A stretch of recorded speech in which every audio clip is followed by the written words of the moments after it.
네, 안녕하세요. 증시 나침반 안지원입니다. 네, 오늘은 지난번 미디어 그리고 극장에 이어서 엔터 섹터에 대해서 이야기 나눠볼까 하는데요. 유진투자증권의 이현지 연구원님 모셨습니다. 안녕하세요. 네, 안녕하세요.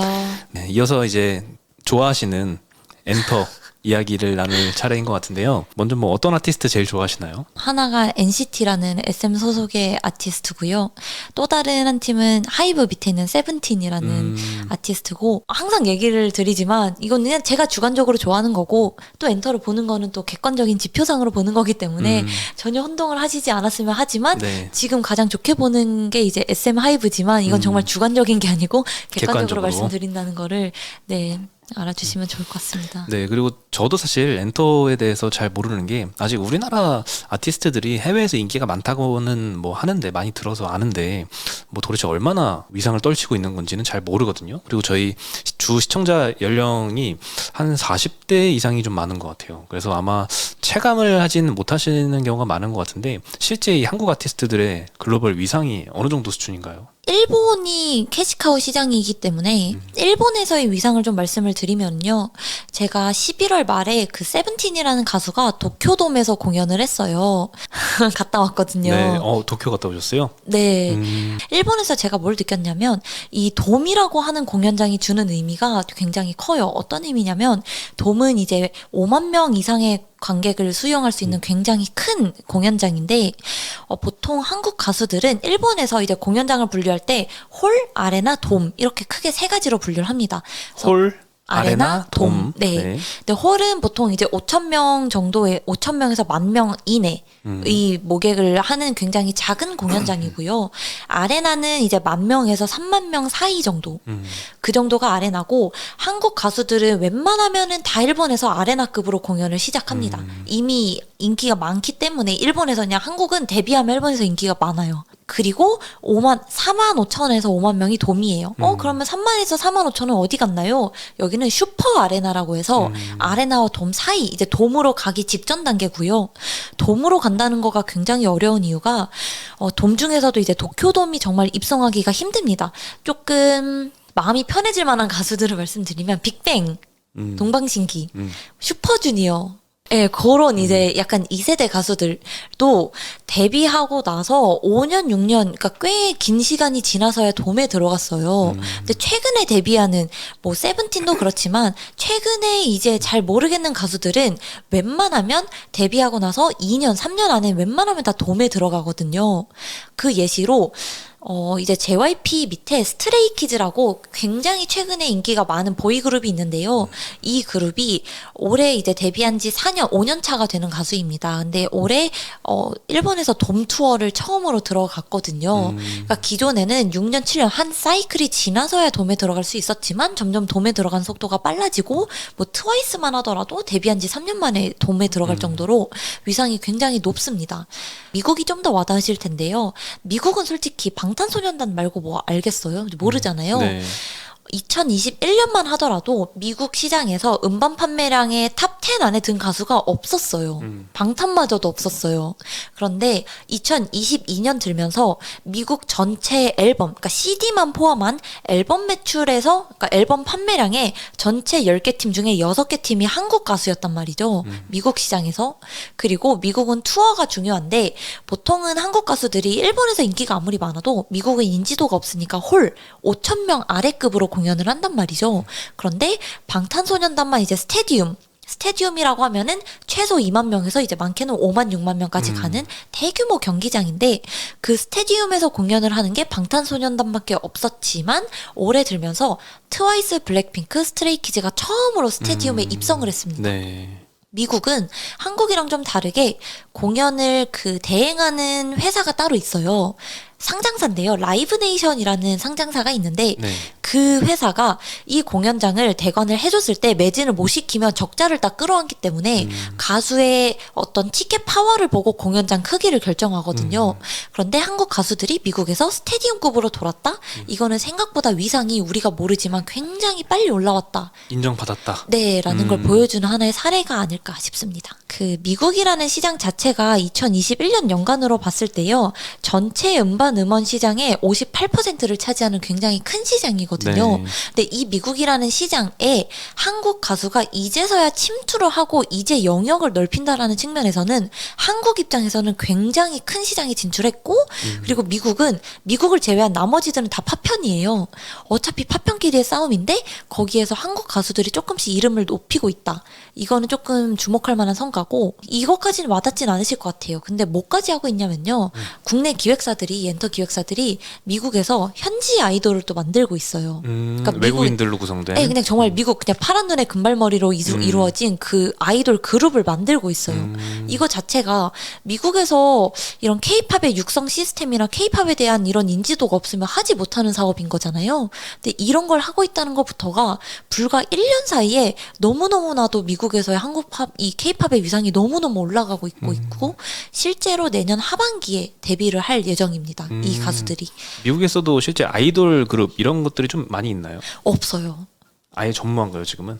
전무하다기보다는 인기가 없는 게 미국에서 유명한 가수 하면 딱 생각나는 게 뭐 저스틴 비버? 솔로가 좀 네. 많은 것 같고요. 무조건 솔로거든요. 남자건 여자건 솔로예요. 그런데 앞에서도 말씀드렸다시피 조금 의구심을 갖는 부분들이 미국은 솔로 중심인데 그룹형 아이돌이 될까? 를 의심하세요. 네. 근데 생각해보면 해리 스타일스라는 사람이 있는데 이제 원디렉션이라는 아이돌 그룹에서 이제 솔로로 활동한 사람이에요.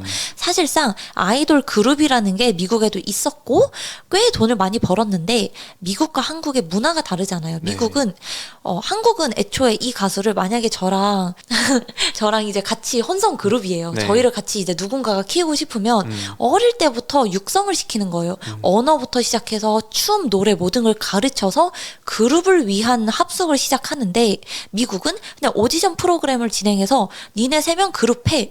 아무래도 유대 관계가 적단 말이죠. 한국에 비해서. 그렇다 보니 미국은 솔로 활동의 의지가 커서 시장 자체가 솔로가 많을 뿐이지 아이돌이란 거에 대한 니즈가 없는 건 아닙니다. 그래서 이거를 저는 엔터를 볼 때 이제 내년 하반기도 미국을 좋게 보는 게 이런 미국형 아이돌이 과연 얼마나 어떻게 자리를 잡아서 파급력이 얼마나 크게 나올지 이 부분에 주목하시는 것도 또 하나의 재미있는 포인트가 될 것 같습니다. 이제 한국 아이돌, 한국 아티스트들이 해외에 나가서 일본, 미국 이런 데서 뭐 스테디움급 공연을 많이 하게 되고 하면은 뭐 좋아 보이긴 하는데 그게 이 엔터사의 실적으로 어느 정도 역할을 할 수 있을까요? 그쵸. 미국은 이 드라마 제작사들에 비해서 훨씬 더 빨리빨리 찍힙니다. 하이브 같은 경우는 이제 미국에서 본인들이 직접 공연을 기획하기 때문에 이제 매출로 찍히는 게 P 곱하기 Q, 정말 티켓 가격 곱하기 수량이 네. 그대로 매출에 찍히고요. 나머지 엔터 3사 같은 경우는 미국은 이제 아까 말씀드린 라이브 네이션이라는 회사가 대행하기 때문에 미니멈 개런티로 수치를 해요.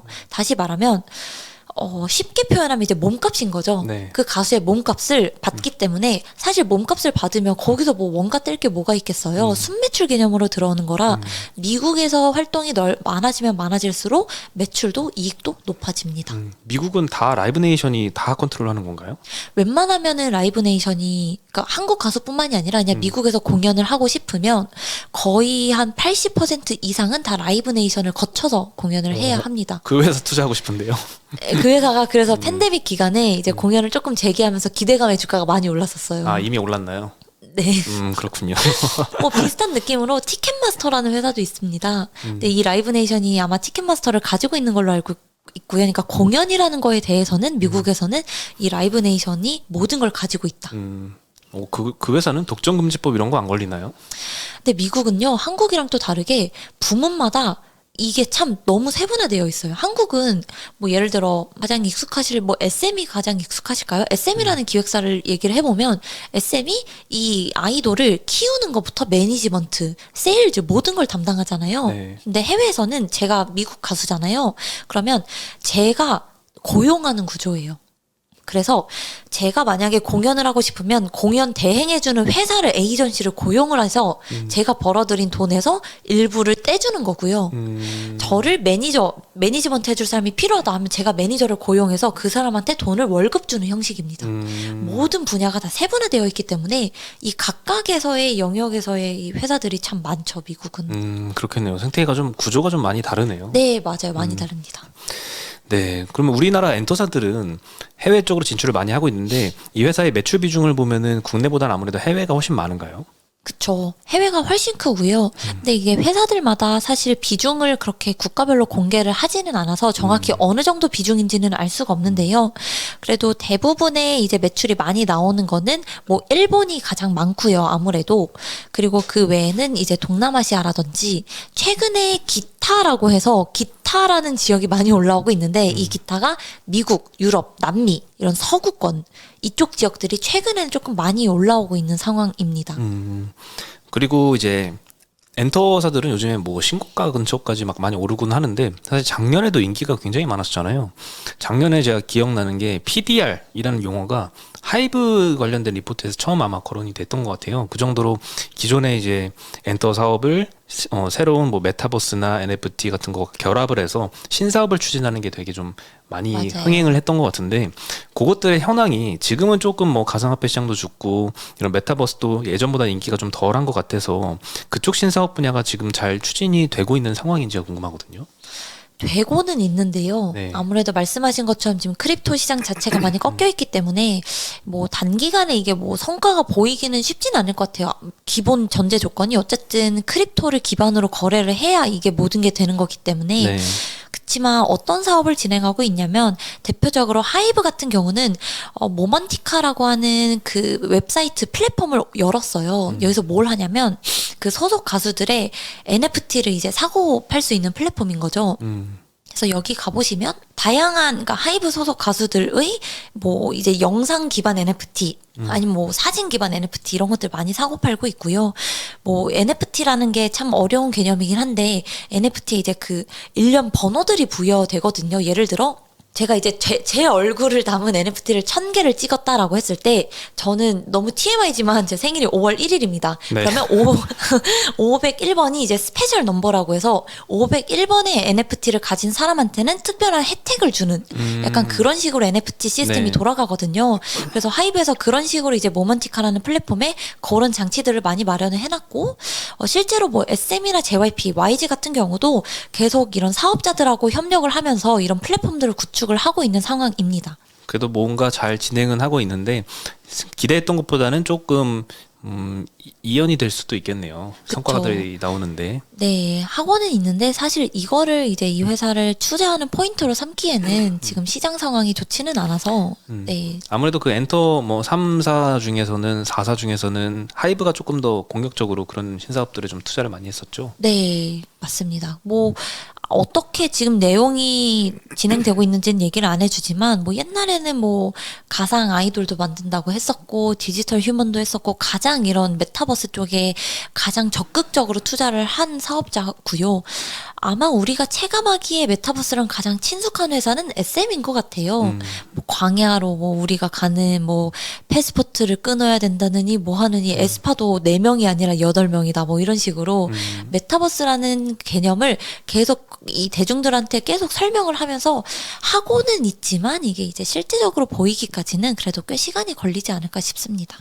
SM 이야기가 나왔으니까 한창 요즘에 그 지배구조 이슈가 좀 시끄러웠잖아요. 네. 그러면서 라이크 기획이라는 이수만 대주주의 개인 회사로 뭐 몇백억씩 매년 비용이 지불되고 있었는데 요 구조가 이제 완전히 끊어졌다고 봐도 되나요?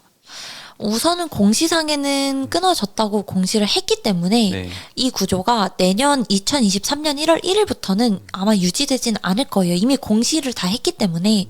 그치만 만약에 그런 부분이 있죠. SM을 이제 투자할 때 다들 기대하시는 게 라이크 기획이라는 회사가 벌어들이는 돈이 그 SM의 별도 매출액의 5에서 6% 정도를 이수만이라는 사람한테 수수료 비용으로 준다. 그게 보통 적게는 150억, 많게는 250억까지도 연간에 달랐거든요. 이 금액이 내년에도 보통 최소 250억 이상의 금액이 발생할 텐데 라이크 기획이 없어진다고 해서 그럼 이 250억이 모두 다 영업이익에 붙어서 실적 엄청 잘 나온다. 이렇게 보기는 조금 힘든 거죠. 왜요? 왜냐하면 이수만이라는 사람과의 계약은 끊어지지만 네. 그 안에 있는 프로듀서들한테 월급 형식으로는 비용을 줘야 될 거잖아요. 지금 이 계약이 문제인 게 이 회사가 문제라는 게 아니고 계약이 그 수수료, 인센티브 개념으로 너무 많은 돈을 준다라는 게 문제였기 때문에 인센티브를 제거하고 그냥 월급 형식으로 그냥 우리가 월급 받듯이 그런 식으로 주게 되면 250억이라고 하는 금액 전체가 붙진 않더라도 뭐 최소 200억 정도 붙고 이런 그림은 될 것 같아요. 그것도 예전보다는 훨씬 더 나아졌네요, 구조가. 그쵸. 이 SM이라는 회사가 사실 다들 관심을 크게 안 가지셔서 그렇지 2021년부터 지금 거의 7개 분기에 거치면서 쓸데없는 자회사들 있죠. 조금 돈 못 버는데 비중만 차지하는 식음료도 했었죠. 네, 맞아요. 네. F&B도 이제 다른 계열사에 넘겼고 라이프 디자인이라는 곳에 넘겼고 그러니까 다 그런 자회사들을 다 정리를 하면서 굉장히 구조를 가볍게 가져가고 있어요. 그중에 이제 일환이 이제 올해 말에 12월 31일에 계약 종료되는 라이크 기획도 그중 하나일 거고요. 그래서 굉장히 좀 가볍게 만들고 있습니다. 그리고 제가 그 연구원님 전망 자료를 보면서 궁금했던 점이 있었는데 라이크 기획과 고리가 좀 어느 정도 해소가 되면서 이익 업사이드가 그래도 한 200억 정도는 기대할 수 있는데 그러면은 순이익이 좀 22년도보다는 23년도에 좀 많이 늘어날 수 있겠다라고 생각이 들었거든요.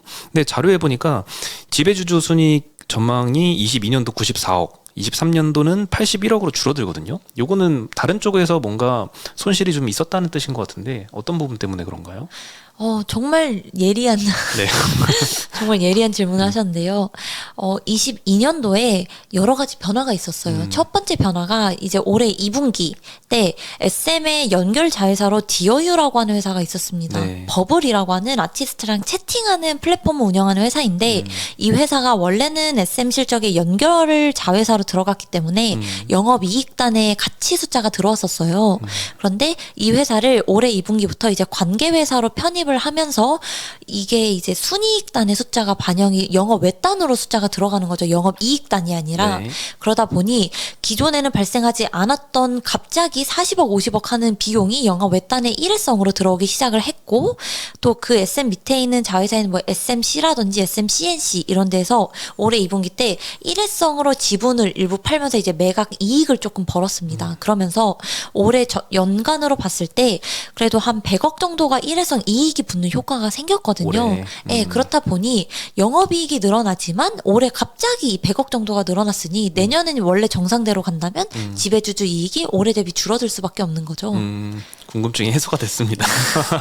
다행이네요. 그렇군요. 네. 네. 마지막으로 이제 BTS가 이제 군입대를 이제 차차 하잖아요. 첫 네. 멤버는 아마 했나요? 했습니다. 아, 이미 했나요? 네, 12월 13일에 들어갔습니다. 얼마 전에 했네요. 네, 너무 슬프죠. 그 빈자리를 잘 메꿔 나갈 수 있을 거라고 보시나요? 물론 방탄소년단의 빈자리를 아예 메꾼다는 건 솔직히 불가능하죠. 그 하이브라는 회사에서 방탄소년단이 매출을 차지했던 비중이 한 60% 정도 되기 때문에 없으면 이걸 메꾸기는 어렵지만 그래서 지금 시장에 있는 컨센서스도 올해 대비 내년 영업이익이 확 줄어들거든요. 다만 빈자리를 메꾸는 근처까지는 갈 수 있다고 보는 게 방탄소년단 멤버들이 이제 순차적으로 입대를 할 예정인데요. 내년 상반기까지는 그래도 한 명 한 명 앨범을 낼 예정입니다. 그러면 뭐 물론 모든 멤버들이 다 정말 대단하시지만 최근에 그 월드컵에 그 노래 부르신 그 정국이라는 멤버가 인기가 정말 많은데 이제 그분을 마지막으로 이제 방탄소년단의 개인 활동이 끝날 것 같아요. 네. 그래서 어쨌든 올해도 방탄소년단 실적이 기여를 일부 하고 아까 말씀드렸던 세븐틴이라는 그룹 그 밑에 TXT, 뭐 엔하이픈, 최근에 가장 핫한 신인인 뉴진스 뭐 르세라핌 이런 가수들이 엄청나게 많이 실적을 끌어올리고 있는 상황에서 내년은 뭐가 있냐? 하이브에 신인 아이돌이 5팀이 나옵니다. 아, 5팀이나 나오나요? 네. 이미 일본에서 N팀이라는 그룹이 데뷔를 했고요. 12월 8일부로 생각보다 첫날 오리콘 차트의 그 판매 1위 11만 장을 기록하면서 굉장히 빠르게 성장을 하고 있는 상황입니다. 그러면 방탄이 없지만 새로운 가수들이 계속 쏟아지고 있고 기존 가수들이 1.5배, 2배 이상씩 성장을 보이고 있기 때문에 빈자리를 아예 메꾼다는 힘들 수는 있지만 그렇게까지 큰 공백이 생기진 않을 것 같아요. 대부분 이제 엔터 리포트들 보면은 빈자리를 잘 솔로 활동으로 메꿀 것이다 이렇게 많이 좀 보시는 것 같더라고요. 네. 네, 메꿀 수는 있는데요. 사실 방탄소년단이 공연으로만 벌어들이는 돈이 상당하거든요. 그 작년에 올해죠. 그 이제 방탄소년단이 한국에서 공연을 했잖아요. 3월, 4월에 한국에서 공연을 했는데 그때 매출만 얼마 버셨는지 혹시 아세요? BTS 네. 멤버들이요? 네, 그 공연으로. 공연으로 네. 한 100억 되나요? 400억을 벌었어요. 400억. 공연 횟수가 3번 정도 얼마 안 됐거든요. 근데 400억을 벌고 이미 그 전에 미국에서 LA 공연했을 때는 뭐 거의 티켓 매출로만 3, 400억을 또 벌었어요. 그러니까 방탄이라는 가수가 공연을 했을 때 벌어들이는 공연 매출이 그냥 억 단위가 아니기 때문에 아무래도 아예 메꾸긴 힘들겠죠. 그래도 그 공백이 크게 벌어지지는 않을 것이다.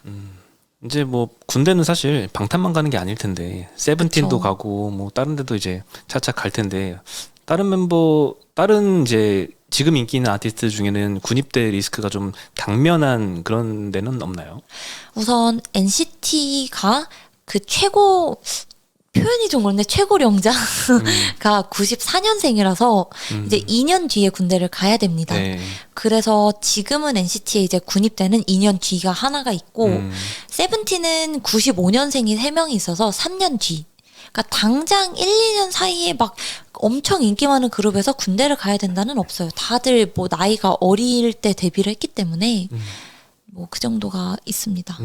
다 이제 30살이 안 됐는데 먼저 지금 군대 갈래라고 하진 않겠죠? 아, 그쵸. 가기 싫겠죠. 최대한 미룰 수 있을 때까지 미루겠죠? 네. 그렇군요. 뭐 그 NCT나 세븐틴이 군대 가면 또 이백스라는 그룹이 있거든요. 거기가 또 네. 뒷받침을 잘 해줄 거기 때문에 너무 큰 걱정하지 마시고 이쪽도 좀 좋아해 주시면 각도기님이 많이 좋아하실 것 같아요. 아, 그럼요. 저는 모든 아이돌에 열려 있습니다. 전 버블 다 구독하거든요. 근데 아시나요? 각도기님 아드님이 지금 이펙스라는 그룹의 리더를 맡고 있는 거. 아드님이시는지는 몰랐는데 네. 이백스라는 그룹은 알아요. 아, 아드님입니다. 오, 대단하시네요. 네, 혹시 팬이 나중에 이쪽으로 바뀌게 되면 사인을 요청하시면 해주실 겁니다. 사실 저 무대도 몇 번 봤거든요. 아, 정말요? 네, 저는 그 주말마다 다 찾아봐요. 인기가요 음악 중심 틀어놓고 또 어떤 신인들이 나왔지, 어떤 무대인지 보거든요. 그냥 재밌어서 보다 보면 이런 그룹도 있네. 이거 여기는 어느 소속사지? 앨범은 어느 정도 팔았지? 팬덤이 어느 정도 있지? 이런 걸 보기 때문에 당연히 압니다. 아, 네, 그렇군요. 요즘 인기가 굉장히 해외에서 특히 더 많은 것 같은데 네, 나중엔 도쿄돔 이런 데 진출을 해보길 기원을 응원합니다. 하겠습니다. 네. 네, 오늘도 엔터 업종에 대해서 좀 공부도 좀 많이 된 것 같고요. 궁금증도 많이 해소가 되어서 좋은 시간이었던 것 같습니다. 네, 말씀해 주시느라 너무 오늘 고생 많으셨고요. 이현지 유진투자증권 연구원님하고 이야기 나눠봤습니다. 감사합니다. 감사합니다.